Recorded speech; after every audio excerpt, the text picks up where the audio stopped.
Welcome to our channel. ప్రస్తుతం మనతో ఉన్నారు రాజకీయ, ఆర్థిక, సామాజిక విశ్లేషకులు సిఏ నాగార్జున రెడ్డి గారు. Good evening Guruji. నమస్తే. నమస్తే, గుడ్ ఈవినింగ్. చెప్పు. రీసెంట్ గా నారా లోకేష్ గారు ముందు ఆయన ఢిల్లీ పర్యటనలో భాగంగా కొద్ది రోజుల ముందు ఆయన ఢిల్లీ పర్యటనకి వెళ్ళొచ్చినప్పటికీ ఆ తర్వాత చంద్రబాబు నాయుడు గారికి, పవన్ కళ్యాణ్ గారికి పిలుపులు వచ్చి అమిత్ షా గారితో భేటీలు, ఆ భేటీ తర్వాత వాళ్ళు సైలెంట్ అవడానికి గల కారణాలు ఏంది, అసలు ఢిల్లీలో ఏం జరిగింది, చంద్రబాబు గారితో ఏమన్నారు, చంద్రబాబు నాయుడు గారితో ఏం మాట్లాడారు, పవన్ కళ్యాణ్కి ఎటువంటి సమాచారం అందింది అంటే ఏం చెప్తారు సార్? అమిత్ షా గారితో చిన్నబాబు, పెద్దబాబు వీళ్ళిద్దరి మధ్యలో పవన్ కళ్యాణ్, అమిత్ షా గారు కలిశారు. మోడీ గారు కలిసినట్టుగా నాకైతే సమాచారం లేదు, నేను ఎక్కడ చూడలేదు. మరి let me tell you very frankly, ముగ్గురితోటి కూడాను అమిత్ షా ఏమి మాట్లాడి ఉండవచ్చు అని కదా నువ్వు అడుగుతున్నావు. ఫస్ట్ చిన్నబాబుతో ఏం మాట్లాడి ఉంటాడు అనేటువంటిది చెప్పుకున్నాం.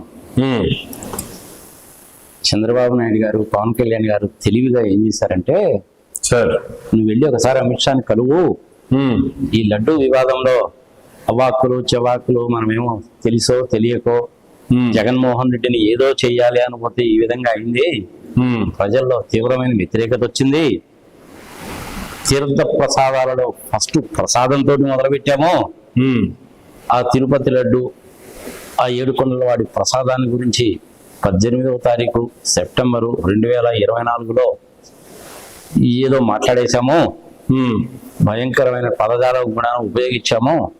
నేను నా నోటితో ఆ పదజాలం చెప్పలేను కాబట్టి చెప్పడం లేదు.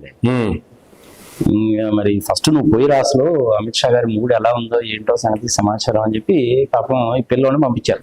ఓకే, ఈ పిల్లోడు వెళ్ళాడు. మామూలే కదా, నమస్తే అండి అమిత్ షా గారు అంటారు, ఆయన పాదాభివందనం ఏదో చేసి ఆశీర్వాదం తీసుకోవడం, వెంకటేశ్వర స్వామి ఫోటోలు ఇవ్వడం, శాలువలు కప్పడం, ఇవన్నీ మామూలే.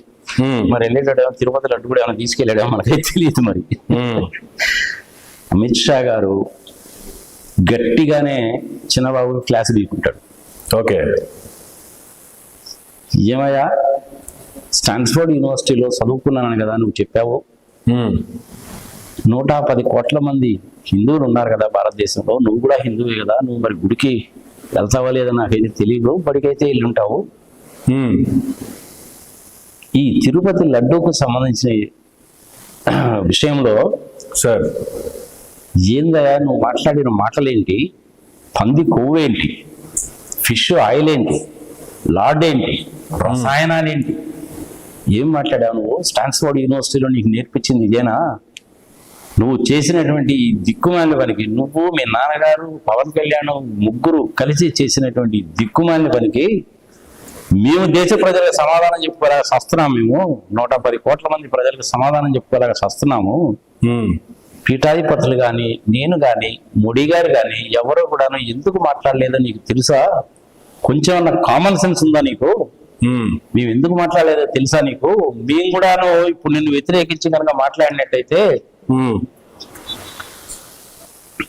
బాగుండదు అన్న ఉద్దేశంతో నువ్వు చెప్పేటువంటిది వాస్తవాలు కాదు అన్న సంగతి తెలుసు కాబట్టి మేము ఇంకా విషయాల గురించి ఎక్కడా చెప్పలేదు. అట్లెట్లా మాట్లాడతారా మీరు? నోటికి ఎంత మాట వస్తే అంత మాట మాట్లాడతారా? జగన్మోహన్ రెడ్డి మీద మీకు గనక కోపము, ఆవేశము, కక్ష, ద్వేషము ఎట్సెట్రా ఎట్సెట్రా కనుక ఉండుంటే సార్ ఆయన మీద తీర్చుకోండి. మీరు చేసిన ఏంటో చెప్పండి, ఆయన చేసిన ఏంటో చెప్పండి, రెండింటి కంపారిజన్ అనేది ప్రజల విజ్ఞతకు వదిలేయండి. నాకు ఇంటెలిజెన్సీ ద్వారా వచ్చిన రిపోర్ట్స్ ఎప్పటికప్పుడు మినిట్ బై మినిట్స్ రిపోర్ట్స్ వచ్చాయి మాకు. మీరు చేసినటువంటిది దైవ దూషణ మాత్రమే కాదు, దైవ ద్రోహం కూడా, దేవుడికే ద్రోహం చేశారు మీరు. ఇలాంటి వాళ్ళని మేము క్షమించి సరే పోనీలే ఏదో పాప అన్నారని చెప్పి వదిలేసినా కానీ మా పార్టీకి కూడా దెబ్బ తగిలేటట్టుంది ఇది. పీఠాధిపతులు కానీ, వాళ్ళు కానీ, వీళ్ళు కానీ, ఇట్లాంటి వాళ్ళందరూ కూడా ఫోన్లు చేసి మమ్మల్ని అడుగుతున్నారు, మేము సమాధానం చెప్పుకోలేక వస్తున్నాం వాళ్ళకి. ఏం మాట్లాడతారా మీరు? థర్డ్ క్లాస్ లాంగ్వేజ్ మాట్లాడతారా మీరు? పోనీ ఫస్ట్ ఏదో ప్రసాదాన్ని గురించి చెప్పావు, అతనితోటి సరే ఫోన్లు ఏదో అన్నాడని చెప్పి అనుకున్నాం మేము. అది సక్సెస్ కాకపోయేసరికి గుర్తుపెట్టుకోవాలి, ఇది సక్సెస్ కాకపోయేసరికి ప్రజలు చేదరించుకునేసరికి ఓకే. టాయిలెట్లు, డెట్టాలు, సరఫు ఎట్సెట్రా ఎట్సెట్రా కూడా మొదలు పెట్టారు మీరు. అంటే అది సక్సెస్ కాకపోతే ఇదన్నా సక్సెస్ అవుద్దని అనుకున్నారా ఏంటి? ఇంతకంటే నీచమైన పనులు ఎక్కడా ఉండవా? నేను కూడా 40 ఏళ్ళ నుంచి రాజకీయాల్లో ఉన్నాను. ఆ RSS మోహన్ భగత్ గారు వాళ్ళు కూడా మాట్లాడకుండా ఎందుకు ఉన్నారు అనేసి అంటే, మేము సమాధానం చెప్తాంలే, మేమే ఉన్నా చెప్తాము, అందరం కలిసి కుటుంబంగా ఉన్నాం అన్న ఉద్దేశంతో వాడు మా మీద నెట్టేశారు. నీకేం తెలుస్తుందా? అమరావతిలో కూర్చున్న వాడికి, లేదంటే హైదరాబాద్ లో కూర్చునే వాడికి, హెలికాప్టర్లో తిరిగే వాళ్ళకి, ఢిల్లీలో కూర్చున్న నాకు తెలుస్తుంది ఆ బాధ ఏందో. సమాధానం చెప్పుకోలేక సస్తున్నాము. ఏం పని చేశారా మీరు? అంత దరిద్ర పని చేస్తారా మీరు? 110 కోట్ల మంది భారతీయులు కదా. జగన్ క్రిస్టియను. భారతదేశంలో క్రిస్టియన్స్ ఎంతమంది ఉన్నారా? తిప్పి కొడితే 5 కోట్ల మంది కూడా లేరు. జగన్ క్రిస్టియన్ కాబట్టి, మనం హిందువులం కాబట్టి, జగన్ అంతకుముందు ఉన్నాడు కాబట్టి, నేను ఎప్పుడు ఉన్నాను కాబట్టి, జగన్మోహన్ రెడ్డి గారు మా నాన్నగారితో పాటు ఉన్నటువంటి రాజశేఖర రెడ్డి గారు కొడుకు కాబట్టి, ఏందా ఇది దరిద్రమో? నీకు ఆంధ్రప్రదేశ్ ముఖ్యమంత్రి కావాలని ఉందా లేదా? మీ నాన్నగారు ప్రెసిడెంట్ ఆఫ్ ఇండియా కావాలని ఉందా లేదా? 10 కాలాల పాటు మీరు రాజకీయంలో ఉండాలనుకుంటున్నారా లేదా? ఓకే, ఆలోచించుకోండి మీరు. ఈ విధమైన పిచ్చివాగుడు కనుక వాగారంటే మేము సహించేది లేదు ఇక మీదట. ఈ ఒక్క కారణం చాలు. ఈ ఒక్క కారణంతో దాని మూలకంగా మళ్ళీ అది కాదన్నట్టు మళ్ళీ ఫ్లెక్సీలు పెట్టారంట. ఇంటెలిజెన్స్ వీరు వాళ్ళు ఫోటోగ్రాఫ్లతో సహా పంపించి ఎవరెవరు ఏమేం చేశారనేది మినిట్ బై మినిట్ ఇన్ఫర్మేషన్ వచ్చింది. అంబటి రాంబాబుని కూడా ఆ విధంగా చేయడం ఏంటి, కొట్టడం ఏంటి? ఫోటోల్లో కనపడతా ఉన్నాయి. గూండాలేమో లాఠీలు పట్టుకున్నారు, పోలీసు వాళ్ళేమో అలా చూస్తా కూర్చున్నారు. ఆంధ్రప్రదేశ్ లో శాంతి భద్రతలు చాలా దారుణంగా ఉన్నాయని చెప్పి తెలుస్తుంది. ఆ ఫోటోలు చూసినా, డైలాగులు విన్నా, అది చూసినా గానీ ఈ ఒక్క కారణం చాలు ఆంధ్రప్రదేశ్ లో రాష్ట్రపతి పాలన పెట్టడానికి. ఓకే, మాకేం భయం లేదు. మీరు అనుకుంటున్నారేమో మా 16 మంది ఎంపీలు కనుక లేకపోతే మా ప్రభుత్వం కూలిపోతుందని. నీకు ఇంతకంటే చెప్పడం అనవసరం లే. ఆ లెక్కలు సంగతి సమాచారం లేదు, తర్వాత చూసుకుందాము. ఇక మీదట ఇలాంటి పిచ్చి వాగుడు వాగకు. ఇంకొకసారి ఈ విధమైన కార్యక్రమం కనుక జరిగిందంటే నీకు నా దగ్గర అపాయింట్మెంటే ఉండదు. భ్రష్టు పట్టిపోతావు. నువ్వు పోతే పోయావు. అనవసరం మమ్మల్ని కూడా భ్రష్టు పెట్టించావు కదా. RSS వాళ్ళకి, బజరంగ దళ వాళ్ళకి, వీళ్ళందరికీ సమాధానం చెప్పుకోలేక వస్తున్నాం మేము. ప్రపంచవ్యాప్తంగా ఉండే కొంతమంది లీడర్స్ కూడా అడిగారా మమ్మల్ని.